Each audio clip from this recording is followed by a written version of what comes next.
सर्वांगासन अभ्यास पूरा पिठी बल शोवा। सर्वांगासन हूँ सर्व अंगयुक्त आसन सर्वांगासन।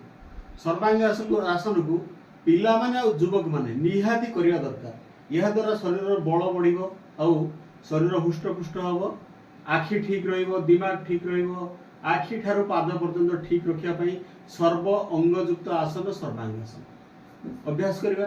पिठी बल रे शोइबा।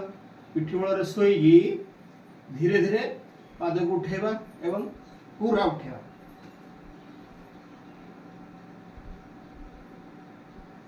सीधा कर रखिया पूरा।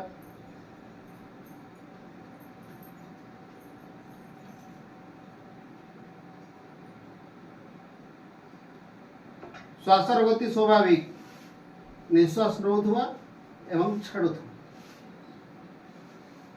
धीरे धीरे श्वास नौथुवा और धीरे धीरे छाड़ुथुवा। सर्वांगासन धीरे धीरे डाउन करवा। सर्वांगासन करंदु, सुस्थ रुहंदु। यंग मानक पाई